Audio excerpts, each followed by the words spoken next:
Cheers, everybody, and welcome to another episode of Variables. We are your hosts for Growly's Pure Buds and Pedro's Grow Room. You can find us here every Friday night at 11 p.m. Eastern Time, casting around the world and around the internet on YouTube, Twitch, X, maybe soon Instagram. We'll see if we can get that figured out.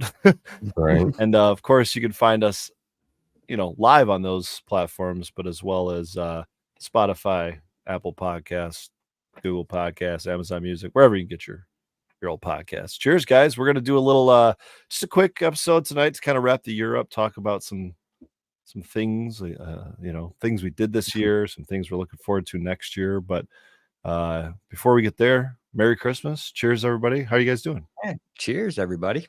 Cheers. What's going on? Good I'm doing well. Drinking some more tea over here. Not feeling the best Saving that tonight, throat. as you can probably hear, but yeah, I'm doing all right. Oh no. That was me 2 weeks ago. Yeah, I know, right? That was me 3 weeks ago, I think. But man, I'm gonna dive right into some of this Primal Punch. Nice. Focus. There we go. Oof. That's pretty. Might have dipped into it already once or twice. Or I don't have anything out right now, so you know what? I'm just gonna go in on. I've got some of this entry sitting over here. I've been doing the Terp Wars judging over here, and I've got an entry number 9 that I went on last night, and she's a pretty little nice one over here. That's nice. Most of the entries you've seen have been all good like that, right? Like you haven't had anything except the first 2. Oh, I missed those ones. Yeah, the first 2 were pretty rough entries, to be completely honest. And I mean, on a scale of like 10, where were those at? 3. Ooh, that rough. Yeah. 2.5, 3, 3.5, maybe at the most. Yeah, they were very, very, very rough. Ooh. Do you know what do you think caused that? Oh, variables. Fire in, fire out, right? Variables caused it. He's got the fucking shirt on. That's awesome. when I do the live streams for the judging and whatnot, I go over quite a bit of that. I mean, there's hundreds of possibilities that it can be, over agitation. Let me start from the beginning. Bad growth, the wrong genetics, over agitation, temperature room, temperature of water, cleanliness of water, temperature of press, so amount of pressure, over agitation time. I know you can keep going, but yeah, exactly. On the topic of over agitation, because this is something I haven't heard talked about too much. I mean, obviously, if you're doing it manually paddling, manually washing, manually stirring, however you want to say it, you can control that to the umpteenth variable. If you're using maybe like a machine that's got some presets or whatever, you're just kind of relying on that.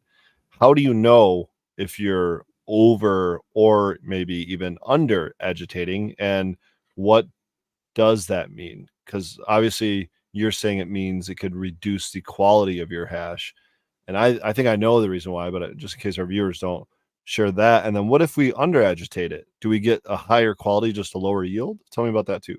So as you're going your first wash, right, you throw your first flower into the wash and you start washing, you have no idea. You really have no clue. You're kind of flying in the dark. You really are. Until you wash it, scope it, and or then dry it and scope it and find out what you're dealing with. And then you got to play with variables. You got to turn your agitation up. You got to turn your agitation time up and or down on both of them and scope it and see what you got. Take notes, how much, what was your yield percentage? What do your heads look like? What does your rosin look like? What does it taste like? And generally speaking, you can find out most of that information on the first go round. You can find out a really good piece of that information on the first go around, but just by scope and just by paying attention. And then the second and or third is where you kind of start screwing up, is when you start really playing with variables and you start turning the knob a little too far. And you're like, oh shit, yep, that's where the line was. Whoops, I don't like to do more than 3 washes, so my third one, I beat the shit out of it. And yeah, it really depends on what your end goal is. It really depends on what your end goal is. If you're really trying to separate out qualities into a variety of qualities, or if you're just going for, you're just going to put it all together into one, or if you're going to use your first 2 as your smokable and your third is just your food grade, whatever, get her done. There's so many different ways to approach it, but yeah, ultimately, when you start over agitating, to go back to your question, when you start over agitating, that got weird, over agitating, you start getting particulates, you start getting stalks, you start getting less desirable, lower oil containing heads and stalks. And because you're really just using micron bags, we haven't jumped into fully, although things are coming on the market, we haven't jumped into fully doing, any kind of static cleaning on a larger scale than the old Passovers and whatnot. I was going to ask, did you see Bubble Man's announcement with that? With the new machine? Or with Sambo Creek? Yeah. Yeah, I've seen a couple. I've seen Sambos come out before. And then there's another one that just came out. I think I saw it at MJ VisCon. Regarding passing material through a tube which is charged, negatively and positively, and then pulls them accordingly. But nonetheless, we haven't got into that. So back to the question: over agitation causes particulates, which we're only catching in the micron bags. So, if plant material is 73 microns, it's going to stop in that bag, and then pressing it from there, with the right temperature, right pressure, right control, you can get around a lot of that because you are filtering it, but nonetheless, you're filtering that plant material into heated oil and then filtering it out. And it's still just not as good as it could have been, So that was a long way around it. I needed that. No, I appreciate that. Like I said, it doesn't seem like it's something that's expanded on often. You know what I mean? It's a lot of like temperature and things like that. But how much are we really beating this bushel of weed? Yeah, like I was saying, when I was showing a couple presses weeks ago regarding the food grade presses that I was going through, and I just saw today that the Bryantist, I think it was. I think maybe I had the name wrong. Was just pressing some 45 to 159, some full spectrum, considerably. It's showing more of the, although his press was gorgeous, by the way, but sometimes showing what does happen every day in a facility, but isn't always highlighted. Yeah, I'd love to see someone, and if I could do it myself, that'd be great. But see someone just like do almost like daily vlogs from a processor standpoint of view. You know what I mean? And I don't know, like with regulations and stuff, how much you could actually be able to do that. You know what I mean? But I don't know. And maybe that's so niche that it's like, it's not really gonna go viral, so to speak. But I think it'd be seeing cool. Things at the commercial level is pretty cool, though. It really is, man. And understanding what the day-to-day is, it's not all glamour and fun. It's still a job at the end of the day. Still work. Yeah, there's a lot of cleaning and things that aren't just like pressing giant puddles of hash, And with the legal, you're dealing with metric or whatever system. Yeah, most likely metric, right? Whatever. Yeah, I think that's most states. On top of whatever internal mechanisms you might have, and policies and SOPs, and oh man, it's just endless. Either way, it'd still be pretty sweet if you could pull it off. Yeah, no doubt, right? Need one of those little harnesses and just wear a GoPro all day, man. Just live stream it. Beard cam, go. Yeah, right. Forget to take it off and go and take a shit. Right. I mean, not to name names, we know people that have done this too. But I got a fun story about.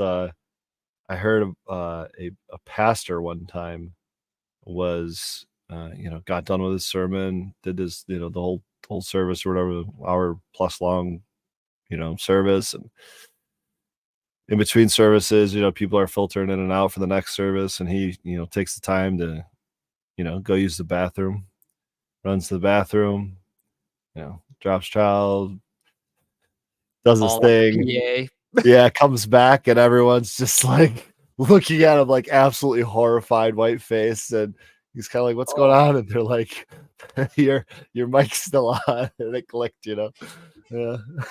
That's the worst. Yeah, so you might notice I got wireless headphones, or I got new headphones. They're wireless, but I have the wire still plugged in. Just to keep you there, just as a leash. Yeah, a little bit of a leash. Although my mic is attached to my table, so I guess that helps. Although I think there's a mic in this. I don't know. I actually have the Rode lav mics, the wireless Go. So I wear that when I'm washing hash because my stream is from upstairs. So I'm in a whole different room. And I've had to make sure, like when I'm coming in to have a chat with the wife or play with the kid for a minute, that I'm not broadcasting or. Yeah. Mrs. Fergoli is a fan of those. She actually brought those to my attention, and I was telling her, I think, even though I have this Rode mic and it's great, I've been using it for a long time.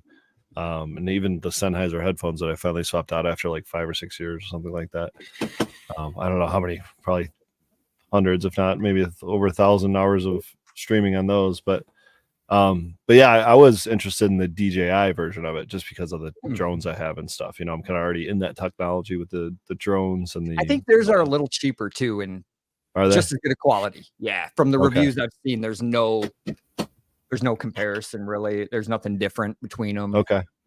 Yeah, that's pretty cool. They're just like magnet. You can just attach it to pretty much anything, and off you go. I actually have a plug-in lav though, so the Rode lav as well. So I'm not actually talking into the little brick. But that works too. Works great on a camera.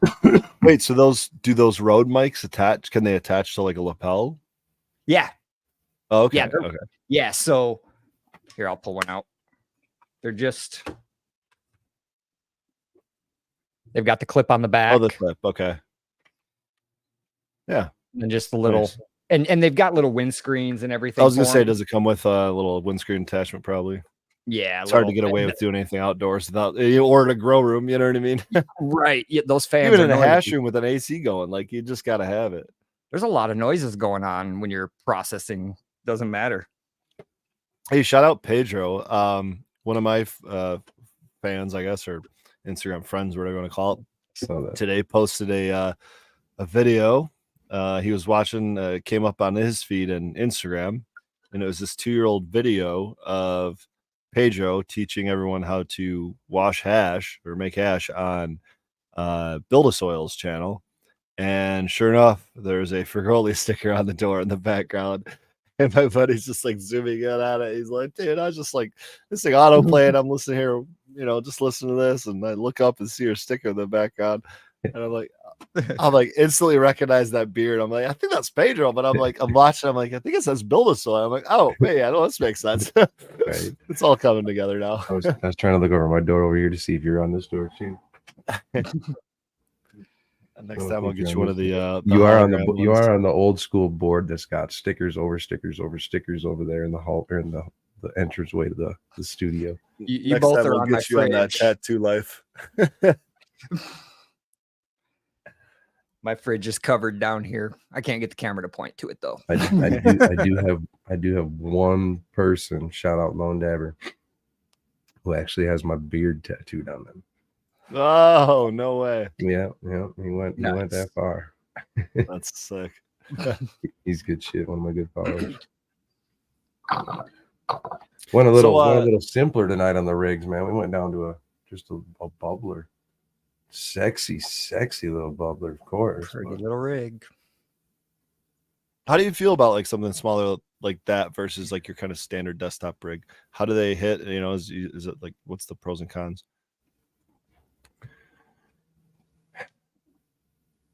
So I guess it all comes down to, yeah, right. So it all comes down to what you think a rig does or should do, right? And it all then it comes down to the water, right? Because what is the water doing? You know, and everybody's first thought and or answer to that, which has a very good validity, is that it's cooling and or filtering, you know, the smoke and or vapor and or whatever we're, you know. And I mean, there's evidence in that we get boogers in our water, and the inside of our rigs are all covered with oil, you know. So to me, kind of functionality, water contact, you know, the amount of smoke and or vapor that I can get to touch the water for the longest amount of time, to me, is the best function. Without getting water in my mouth is the best function, you know. Fair So point. yeah, I mean, big fair point there. And then from there it comes down to, you know, do you like the rig and or how does it set? You know, literally, is it a solid set, or is it something where I couldn't do that? You know, because I have some rigs where You put a banger on it and it wants to fall over. yeah, exactly. Some of the I've got one of those. Some of the super small rigs are, then you have to find some rigs in general, you just have to find bangers for them that fit them, whether it be weight or size or there's no drop down. It's just a banger that sits right in the hole. yeah, right, yeah. And then there's, you know, some people say the flavor savers, the smaller rigs, more flavor kind of type deal, you know. And to me, again, it just comes down to the amount of vapor and smoke that you can get to touch the. Seems like it'd be a more concentrated flavor in a smaller rig. That'd be my very off the cuff perspective. That's what everybody assumes, and a lot of people just say, just like, shout out SBNV Hash. He a lot of times just hits his rig dry, doesn't even put any water in, you know, for kind of the same reason, I guess, you know. And I think it comes down to, although people do have their reasons and or whatnot, I think it ultimately just comes down to preference. What do you really like doing? And how you hit it too. You know, Yeah. Are you trying to rage it or doing a nice soft, even hit? Or For sure.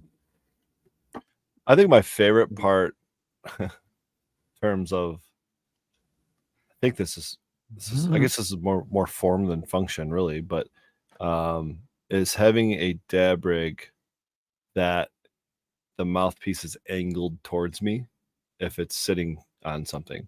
So it's not like a straight up, you know, if I get it, if it's a bong, like it's a big ass bong or something like that. But a dab rig that's like, I didn't understand that. Are you hitting it on a table? Is that why? I mean, I'm gonna hold it, but something that has an angle. You know what I mean? Okay. Like, okay. A layback. Yeah. Is that what it's called? Yeah. A layback mouthpiece. Okay. I knew there was a name for it, I swear. You're good. You're good. But no, that's just one of those things that's like, it's just once you find something like that it's like just fits how you dab. It's like it's a game changer versus a dab rig that doesn't have it. Another one for me, and you kind of alluded to it, like putting a banger in it and all of a sudden it wants to tip over. And you know, sometimes they do it because you didn't put water in it, you know, and it's kind of just made to be balanced with water in it. Sometimes it does it even if you got water in it. And you just got too nice of a banger. Right. You got heavy LA High Life. Yeah, a big wide base, a big thick, whether it's all glass and it's like a half an inch thick, and I could slam that thing down on the countertop and you know, on a cement wall, and it's going to be okay, you know, or one that's like a, you know, beaker style bottom, if you will, that's just got a lot of that water weight at the bottom. It's a low center of gravity, if that makes sense. Because I'm knocking these things over all the time and I'm breaking them, and it just I mean, I guess it depends on. Go ahead. One I hadn't thought about until I had to deal with it is, how does it feel in the hand? Mm-hmm. Is it comfortable to hold and hit it? because my favorite rig is a pain in the ass to hit.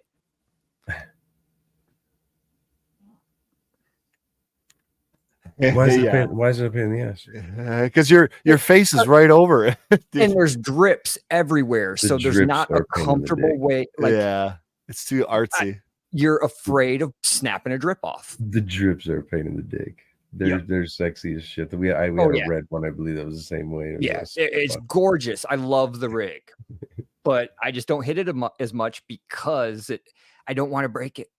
There's a lot of rigs, even the lip feel, I call it. You know how it when you put your lips against it, how does it feel? You know, and I know that sounds very sexual. Maybe it is, but big difference, dude. I've got two of them. It makes a big difference, man. I swap out 2 daily drivers. This one, look at that like recessed portion in there, right? So then there's the nipple. Then there's flat. And my other one is a nipple. And when I switch, dude, I'm like, I put my mouth on it. I'm like, what is that? Yeah, you instantly notice. Yeah, it's a notice thing. It's either you're putting your lips inside of something or, I mean, you're sucking on a nipple. I don't know how to describe it otherwise. It's like they hit totally different just because of that mouth feel. And that's something we talk about when it comes to edibles is the mouth feel, right? Like even the shape of a gummy can change the mouth feel. Okay. Yeah, I guess you're right. I never really. Okay. Like maybe you want rough edges. Maybe you want just like a full, like, thin, like, cornered, maybe a pentagon's your shape. Maybe like you want some like 3D depth to it. Like everyone's kind of got a preference there, but sometimes they work and sometimes they don't. And typically ones that don't are the ones that remind you of full calamari. So what were you making tonight? Gummies? Actually, just some basic chocolates. And I mean basic. I was not able to. I used the rest of my white chocolate for peppermint bark, and I wanted to make another batch of peppermint bark, and I couldn't find any white chocolate, or at least not the brand I use. I'm not just going to use any white chocolate. There's a specific brand. Stick to the recipe. Standard stuff. Yeah. Standard premium. And so I couldn't come up with that in time. Kind of last minute situation. I did it to myself, but I did have some milk chocolate of the same brand, and that's so that's what I use on the milk chocolates. And so I did a similar sort of recipe to my peppermint bark, but it's not white chocolate, it's milk chocolate, and there's not crushed peppermint candy or crushed candy canes. It's just like Christmas themed sprinkles. And so it's going to be a basic, like, just chocolate bark, if you will. Not the peppermint version, not like super potent flavored peppermint or anything like that. And I did it like about 6 times the dosage as my last batch of peppermint bark, so it's going to be real nice and toasty. It's gonna be New Year's bark. Yeah. I think that's what we might need to call it. I slept through 2024 bark. Yeah. That's awesome. But speaking of 2024, let's roll back the tape to 2023, guys, because I know we've all had our ups and downs this year, and some of us have taken strides in different things and honed our crafts or just expanded in different directions. And I'll start off. One thing that we all partook in together this year was starting a new podcast. That wasn't necessarily something I really expected to do this year. I thought it was kind of, I had the itch, you know what I mean? And I'm just staring at that Friday night open slot, like someone needs to fill it. I don't want to do it on my own. And then you reached out, and it was just like, maybe we should do that. It's like, yeah, why not? Let's just do it. Timing just made sense. Yeah. And here we are, like almost 4 months later. We're 15 episodes in. We took last week off for the holiday, but we're 16 weeks ago, I guess we started it. And so almost 4 months. When I started seeing those teens, I was like, damn.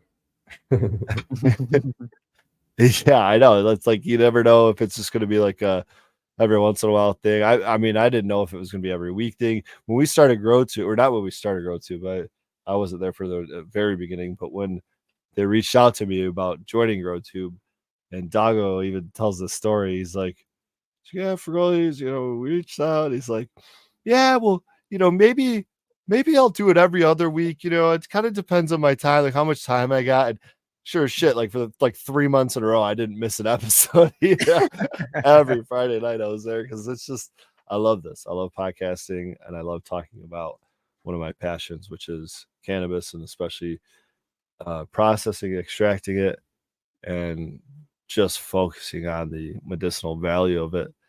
And we've got a couple like-minded people to create a panel with, and but we all have our own kind of backgrounds and skill sets, and it's been great. We've had, let's be honest, give it up to the guests. We've had some pretty freaking awesome guests here on the. We have had some pretty spectacular guests. Yeah, man. Pretty impressed for the first couple weeks, of the show. Yeah.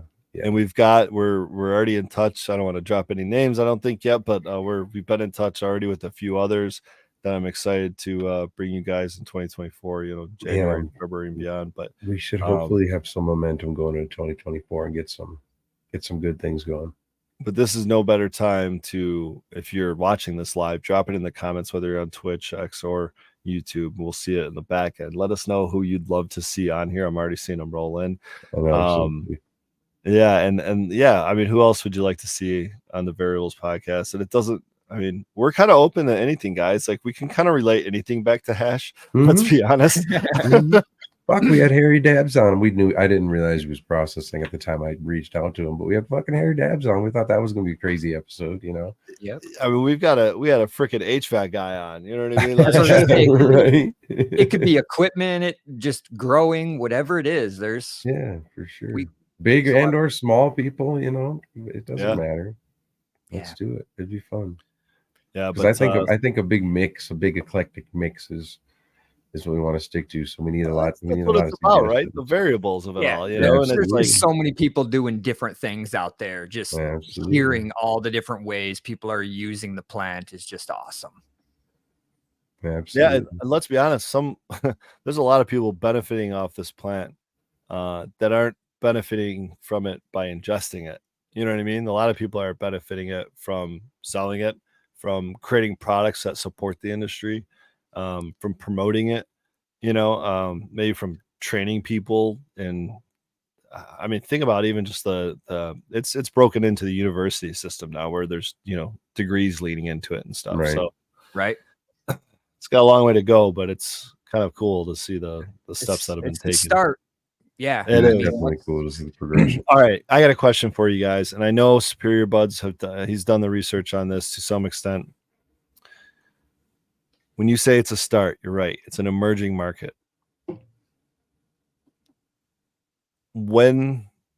How do you time entering an emerging market, especially one like this? It's a tough one.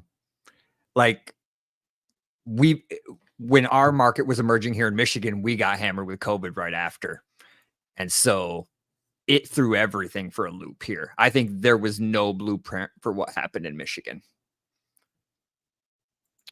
I agree. But we also went from illegal to recreationally illegal to an essential business in 3 or 4 months because of that. Yeah. That's true. So it wasn't like it threw a wrench in it in a bad way. It threw a wrench in it in almost a positive way, where we now had deliveries, we had curbside pickup, we had drive-through windows. None of those things were ever going to be illegal or be legal in Michigan until the pandemic hit, which was obviously very quickly after we legalized it, or at least initiated the launch of it all. And then also expanding. They did the expansion of the licenses and let people grow more. They were bringing it, a lot of changes I didn't expect. They threw in, and then the pandemic, like you said, all of a sudden essential business and everything. It was crazy for 2 years. Yeah, how close I was, and I was too damn scared. That's the way it boiled down with me is, I mean, we were and that's why I'm asking this question, Superior Buds, because I'm kind of looking at I'm looking at a similar situation to what you were looking at. And you're you're way more challenged than I, even where you're at now and where I'm at now. And I don't think either of us are in the greatest of spots geographically, but you're way more challenged geographically than I am in terms of, foot traffic or whatever. And so, yeah, I mean that the challenge for you, it's not like the cost is any less for you. It's not like, what was going to be weird for me up here is it's 2 distinct seasons. You have spring and summer, and then you have winter, fall and then winter. They kind of go together, but snow versus leaf chasers are different. And then summertime, it's families. I mean, we get a lot of traffic, but it's in really crazy waves. That's the issue with up here. You have to be ready to be shut down for 3 months. But the initial plan was that falls in with the growing cycles too.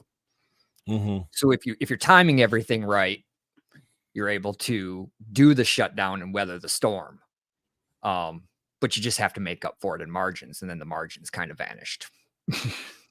I mean, would there ever be a point at which you'd be sold out though? Could you just not shutter the storefront for the most part? And not that it takes a whole lot to run that anyway, but maybe you just grow fresh frozen for a cycle or something, and there would always be something going. Okay, but you're not just like literally shutting the doors down, because right. The growth still continues because you gotta stock up. Maybe reducing open hours, and you totally can't anticipate things up here. Right now we have 0 snow. Right now, everything is open, and we have no snowmobilers. 2 years ago, we had 4 foot on the ground. Oh, it's so wild, bro. So, total different winter this year. I don't know when we're gonna get snow, but it's raining here today. You know what I mean? Like it's not snow, it's rain, guys. Right. I mean, it's been cold enough. At least our ground is getting colder. Our swamps are gonna freeze easier. Like, it's gonna help. But because if we just get dumped on snow, the snow insulates the ground. The ground doesn't freeze quick enough. You get sloppy base. I was gonna say, that's like ask for like probably mold, powdery mildew. That kind of. Yeah. My humidifiers all shut off. I haven't been running any humidifiers lately. Yeah, I bet. So I don't know if you had like if you could sum it up, man. If you could sum up a tip, because someone asked me this recently, and I told him I was going to try to figure out an answer for him. When it comes to the cannabis, market, if you're entering as maybe a hash maker or a micro business, something along those lines, and you were looking at entering, maybe today, tomorrow, next month, next year, whatever. You're just trying to time it right, without blowing all your money like a lot of these people did, or at least over projecting like crazy and then failing because of that. How do you time entering an emerging market? Jeez. You got anything? I haven't even Googled this. I feel like I should Google this. Yeah, that's a weird one. I would think over here, things have kind of settled down, so to speak. More stable market. Yeah, it's not so crazy. There's not so many goddamn weird little gadgets and stuff anymore. I mean, there still is, but it's not the amount of. So it's kind of slowed down, and people kind of know the direction that they're going into, where they want to go, whether it's, vapes or edibles or dabbing or flower or, whatever they're going to want to do. So I think everything's a little more defined. So now I start thinking at this point in time when is it too late to get into the market? Because I think right now is when you almost have been established at this point in time. Because once the market starts getting flooded, where I don't know that we're necessarily getting flooded, but it could be very soon. How do you then get in? I guess, which then become the next question is, how do you get in? But right.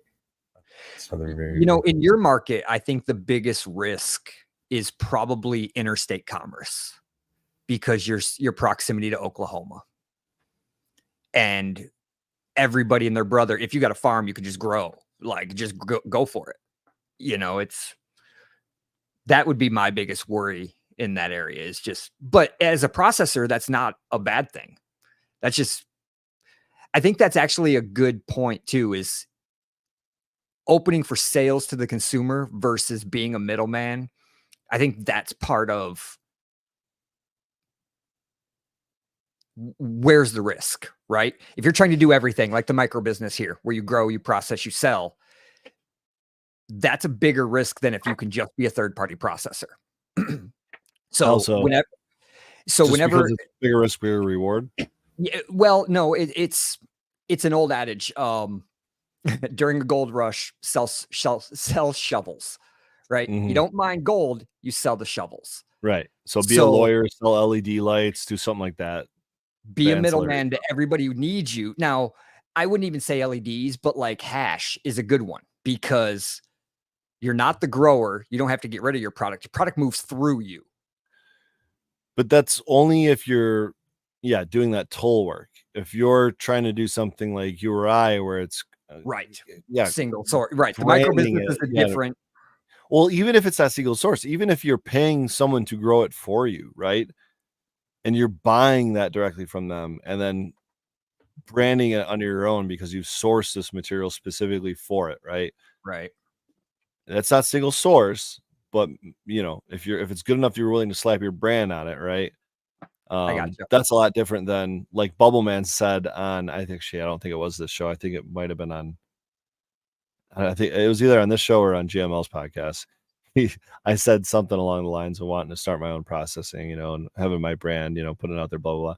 He's like, yeah, just be prepared to do about 80% of your work for someone else, because that's like ultimately what it is. Like you're not, if you're keeping busy, you're not gonna be able to sell that much of your own stuff. You know what I mean? And trust me, if I was even 40 hours a week, which is, probably a minimum, honestly, if I was operating something like that, even at 40 hours a week, like you're pumping out so much material that it's just like, no wonder the prices have tanked, Right. And that's the thing, like it's you're middlemanning, but you're all like, where's the end game? You're just you're another step in the kind of the. That's more just if I had to choose today where I wanted to sit in the cannabis industry. I don't know that again where I'm at, micro business no longer makes sense. If I was in a better area and can establish a brand and build it up, you can still survive and thrive. I've seen people do it. Not often. I mean, no. I can think of one. They don't. Yeah, they're not going to be more than huge. that closed their doors this year out of the 10 in the state. Yeah, that's true.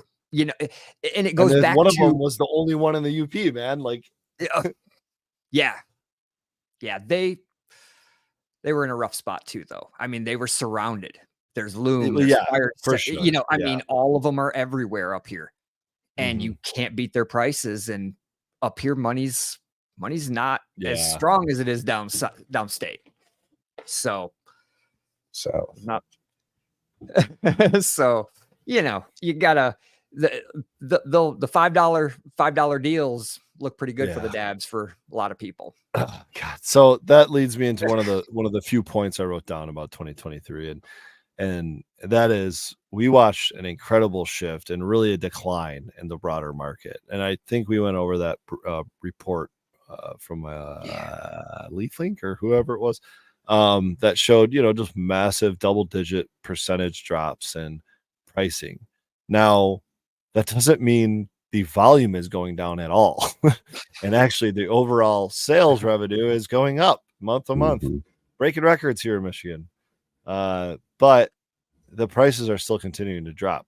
So that kind of tells us that, there's just this kind of race to the bottom, almost crab in a bucket mentality of just like, it doesn't seem like there's a whole lot of quality out there, or maybe there's not a whole lot of demand for quality, and it's certainly, like you said, it depends on the area you're in.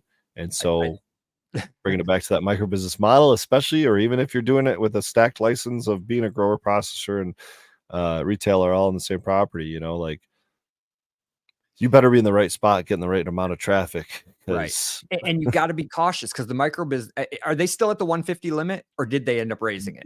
They're at 150. They created a second micro business license that Okay. doubles that to 300 plants, I believe. However, you're no longer allowed to do processing at all. So you can't make hash, you can't do closed loop systems, you can't do gummies, you can't make any of that stuff, but you're allowed to outsource stuff to your storefront. So while you can Wow. grow your own stuff and sell your own flour, It's a wholly you're different license than the yeah, first. totally different. Totally different. They were trying to entice caregivers into the market, but they were only enticing caregivers into the market that grew and that didn't have any processing experience. So I think there's even fewer of those. Correct me if I'm wrong, but I believe there's even fewer of those than there are micro businesses. And in my opinion, neither license is viable. So, get Right. to work. That was my problem near the end is, 150 when they were talking, 300 or 400 for a while there. I was like, okay, that changes things, especially with being able to process. But then I didn't hear about where it went after that. I got busy with the one that the pays. licenses are what? 500, 500, 1,000, and 1,500, right? I think. When you guys are speaking those numbers to the layman, what are we talking about? We talking about dollars? We talking about plants? We talking about? Oh, I believe that's the plant count limit. So there's class A, B, and C. Most are class C. I think it's just the most viable way of doing it, and also the most recognized kind of license. Because here's the thing: every municipality in the state gets to create their own laws. They get to opt in and opt out. There are 10 times as many municipalities in Michigan that have opted out than have opted in. So for every one city that has said yes to it, there's 10 cities that have said no to it. We're talking like 168 to 1,168, basically. And then from there, they get to decide how many of licenses. It could be 0, it could be 1, it could be unlimited. And that's for each category, whether it's class A, class B, class C license, whether it's a processor, whether it's a lab, whether it's a transporter, whether any of it. They get to determine that themselves. I like the idea of that, giving the power to like almost literally the people, because that's about as close as you can get to the voter in terms of scale of voting. And that's what I think is important. The problem is with an emerging market like this and the billions of dollars that are involved, so many got corrupted.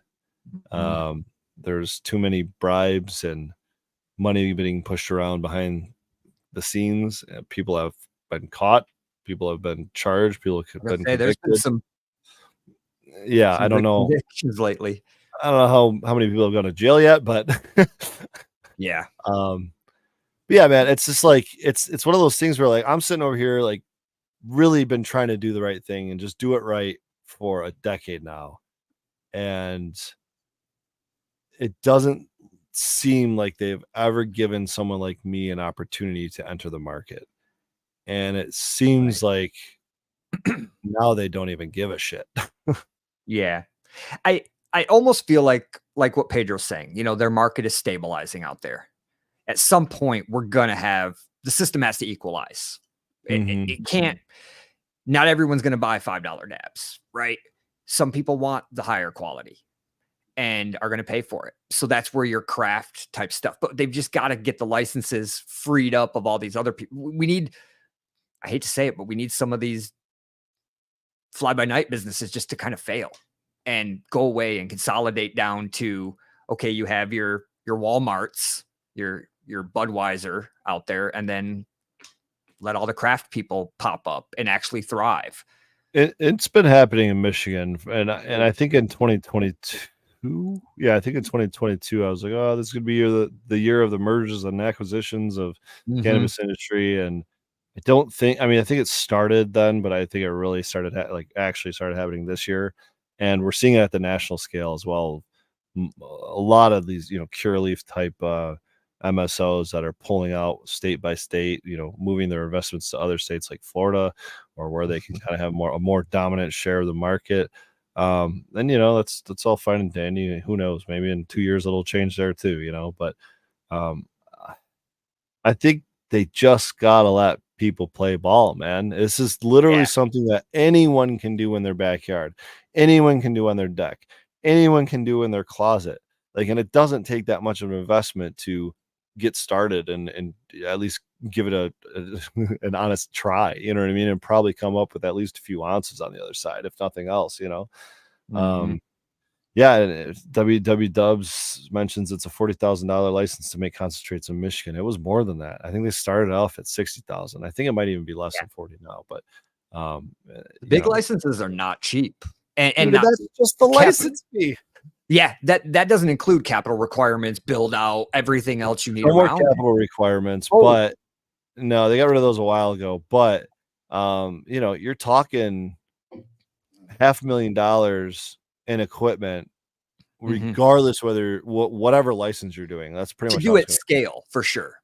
Well, yeah, to do it at, and you have to do it at scale at that cost for the license. Exactly. And we're talking minimum probably $5,000-$7,000 a month in rent. You know what I mean? Like utility bills, insurance, bank fees, security, employees, security, insurance. Like, just, I mean, if you're not making $250,000 a month, the fees don't make sense. Is it really worth it? You know, right? That's why I had such high hopes for the micro business, but man, they just strangled it. It just, they almost need to just make that a free license. Right. And honestly, one thing that would help make that viable in its own state, which I don't think they can just add a part to that license. I think they actually have to recreate a whole new license, which is why they added that second micro business license. But I think one way to help that be viable is to make it like franchisable. And so the thing about if Pergoli had, 4 or 5 locations around the state, that was, maximum 150 plants, whatever. Maybe I could have my processing at one location, so I didn't have to, buy, $750,000 worth of processing equipment at each location. But, make it like the transferring between the locations viable, so that you can make sure you got enough gummies in the one area that everyone likes gummies. You got enough clementine flower in the one area that everyone likes clementine flower, but to be able to like transport around, process, grow, have multiple locations, that might actually be a viable a way of doing it, and in the current setup. Again, it's like kind of broken as is. So I've never been able to think up a good solution that doesn't, I don't know how to say it, because my problem with what you just said there was, are they 4 separate micro businesses or that are just franchised, or are they 4 separate locations under one micro business? Right. That's a good way of putting it. I guess franchising maybe is not the word. I would probably want the same owner, right? Because otherwise, what's the point? And then you just have someone like licensing out IP like a McDonald's, and right. It's because you're going to end up with somebody trying that. Even it's an MSO at that point. Yeah, you're going to have like MSOs going, well, fuck, instead of a $40,000 license, I can go get a $150 license, whatever the hell they drop it to, and then franchise the shit out of it. And so, and at what point is it no longer a micro business? And does it? That's where that's the hard part, right? Yeah. Like, I think again, a micro business, if that's what we're looking like, we really need a craft business, right? License. Yeah, it's true. I mean, we call them craft breweries. Why not call them craft brews? I think it's just nomenclature, whatever the word is for that. It's just people choosing their vocabulary. But hey, so I want to hear from you guys maybe a couple of positive things that happened this year with either with or without your grow. But I'll start it off. I think it was this year. He might have given it to me technically last year, but I think I really put it into production this year. The new strain in my garden this year was Cobra Milk, and I've always loved that kind of fruity pebbles flavor, and I've talked about it a couple times, and I think the Michigan Bros Grow Show, and Spartan is like, hey man, I have this strain called Cobra Milk. It's jealousy crossed with cereal milk. It kind of sounds and smells exactly like what you're talking about. You want to cut? And I'm like, yeah, let's give it a try, you know? So gave me a cut, and I grew it out, and sure enough, man, it's like that. What it reminds me of is like that Fruity Pebbles vape pen cereal milk flavor. Like it's so fruity, it's so creamy, milky. And it was definitely right up my alley. Yeah, I'm definitely excited to share with you, man. I got actually, I love my Fruity Pebbles, man. there's a jar of it right here. This one's sauced up a little bit. Oh yeah, it's gonna drip. Don't get too far. Yeah, there you go. You can see how drippy it is. Damn. Yeah, but great terps on it. The effects are wild, man. It's just this batch in particular, at least, man, knocked me out. It's unlike the Clementine and the Lime Skunk, it knocks me out. But shout out Spartan. Cobra Milk was the new addition really this year that I guess I kind of put into production this year anyway. But I did pop a couple of new seeds or new strains, and it's been I feel funny saying this because I don't buy seeds often, guys. Like I get gifted seeds all the time. I mean, I'm very appreciative of that. And I often, you know, that's usually what my pheno hunts consist of, are just seeds that were gifted to me, you know. Shout out Med Grower, the whole Ocean Grown crew. Yeah, exactly right. Gosh, I shouldn't have even started saying breeders. I know dozens of them that have given me seeds over the years, but for the first time in a long time, we'll just put it that way, I actually went out and, you know, purchased seeds, and it was because I was told about this strain that was super high in terpinolene, or at least according to the manufacturer. This is the breeder's website, and they had I forget what the exact percentage was, but it was just very dominant in terpinolene, and that terpene is far above and beyond the most attractive terpene to me. It's dominant in lime skunk, it's dominant in clementine, it's dominant in grapefruit Durban, it's dominant in Durban poison, it's dominant in almost every strain that I've really stuck to for more than a couple of years. And so I'm like, well, let's, you know, just seeing it on the numbers chart, you know, let's give it a shot. And so I ordered that, and ordered a pack of 5 of them from Humboldt Seed Company.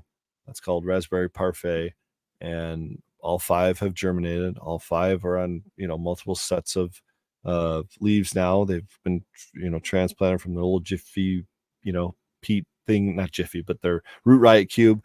I still will never get Jiffy peat cubes or whatever out of my mind. But the Root Riot cubes, start them in those, transplant them solo cups, transplant 1 gallon pots. I'm just kind of taking it slow, and they're going to be soon transplanted 10 gallon pots, cloned up, and then moved into flower. And I hope to have those ready for hash bash.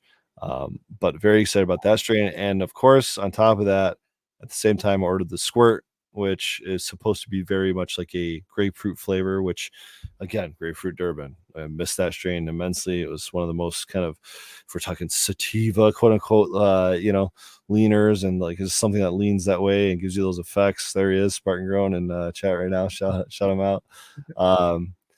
That was, you know, something I'm looking forward to too. And again, a pack of 5, got 6 seeds, had to keep 1 behind, of course. Popped 5 of them, all 5 germinated. Actually, it was 3 out of the 5 popped pretty quickly, and then the next like 2 on each were kind of slow. So they are a little bit more behind the other ones in terms of height and stuff. But hopefully we'll have those ready for hash bash this year, and I'm very excited to bring those into 2024. It's awesome. The fuck was the question? The positives out of your grow. If you haven't been watching, well, like I said, I've been judging for another competition over here, and I'm roasted tonight. But I think you said something about 2 positive things in the grow, or in the life, or in the whatever. Yeah, however many you want. Just something positive. You know, I was just thinking of strains I popped, and like that's something new that happened this year, something I'm excited about, you know. I don't, you know, I haven't messed with too many new genetics here personally. Eden is a whole nother story, but the run that I had of the Primal Punch this year, modifying some things, letting it run, how long I did, and a lot of different variables, man. It ran a really, really good run of Primal Punch. But, you know, one of the best things, I think, 2 of the best things that I learned, and that I'm starting to bring in, it was kind of funny because I built I built my room over here and then took what I modeled here to build bigger facilities. And now I'm using the information that I've perfected, if you will, that I've modified over in the commercial side and in the scaled up side. And now that I've polished that there, I'm learning how I can bring it back and make what I've started with even better, which is awesome. And I'll just throw a wink out there. Everybody watches my that build a soil video that I made, and I think I was using 25 micron bags at the time. Just know that they make 15 and 5 micron bags now too. So there's been a lot of advancements that you just got to pay attention to in the industry and put into use and morph them to your SOPs and then use them at will. Dude, this is why shows like this are so important, Pedro, because we have people like you that are actively doing this every day. And a lot of people, probably most of the people that are watching this show, don't have the same opportunity. So they're not going to have the know-how or the experience or the budget or the support or the investors or whatever to go and like just try things out. So for us to come on here and tell them that maybe there's a different mic on here you should try, and even if it's like just pointing them in the right direction, man. Right. That's how I think we advance this whole thing. Absolutely. And speaking of middlemen and stuff earlier, that's kind of really what we are. Like, I don't think any of us are really on the forefront of like designing anything brand spanking new or like innovating in this industry to the point where patenting things or anything like that, but we are on the forefront of just doing this day in and day out and being active in it to the point where we're probably going to catch on to some of this information. And honestly, it's the willingness to share it. Absolutely.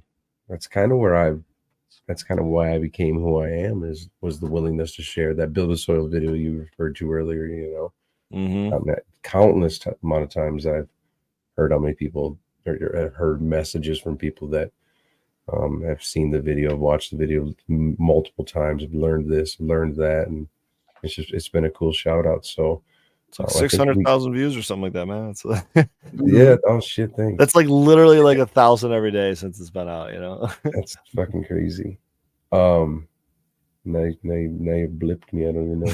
Oh, he's blushing. Like Jesus Christ, that's a lot of views. But no, the willingness to share. I think I don't know if it was here or no. I think it was on the last podcast that was interviewing me.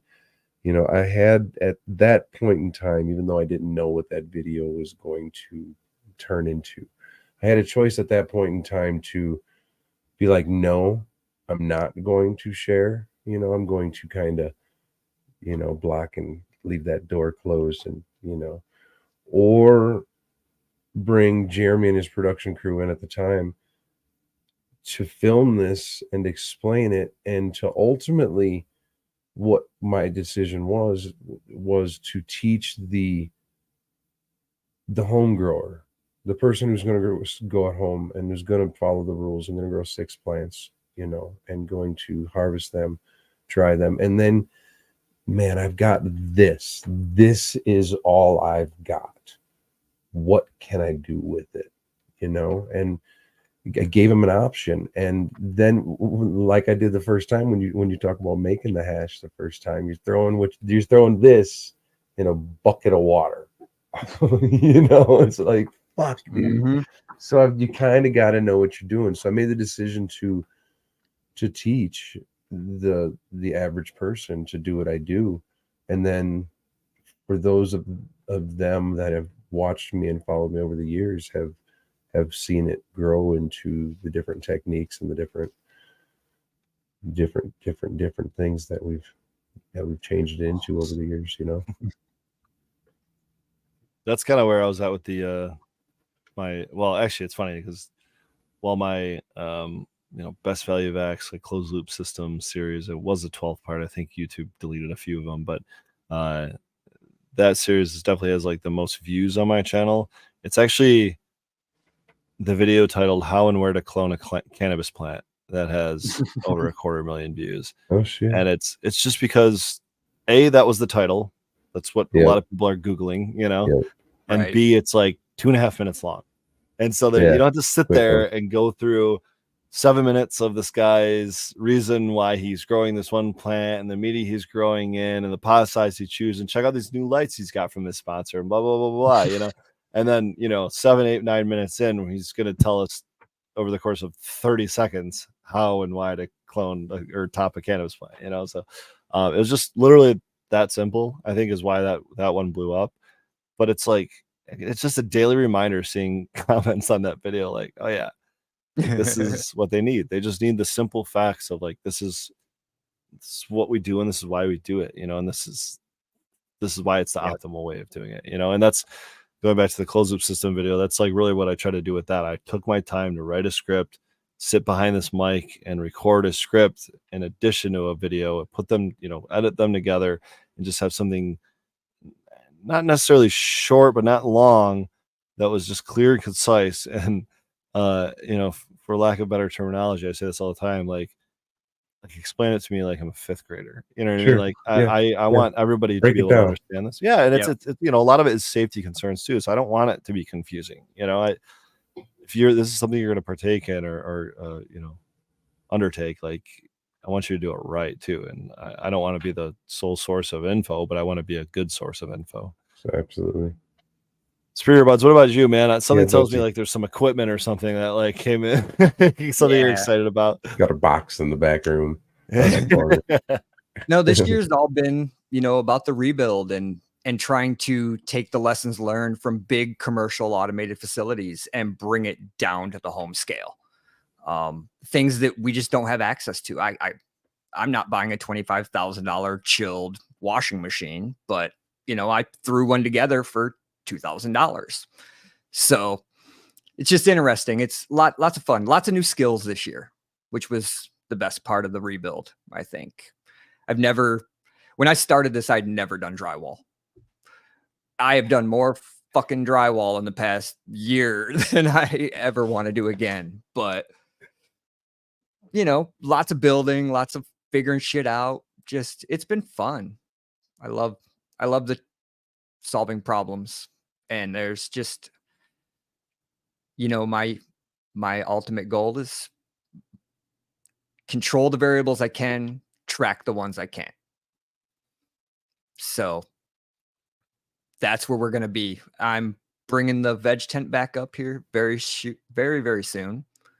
But I think I waited for a while for my new cameras. That was probably one of my most fun things this year. That was the AI kind of leaning into AI type stuff. Yeah. They've got AI tracking and following, and they're 4K. They run NDI, so they never get behind. They're not. What is NDI? You stream everything all the time. Period. I'm streaming all my mistakes, all my building. You see me cut myself, bleed on the wall. It's there.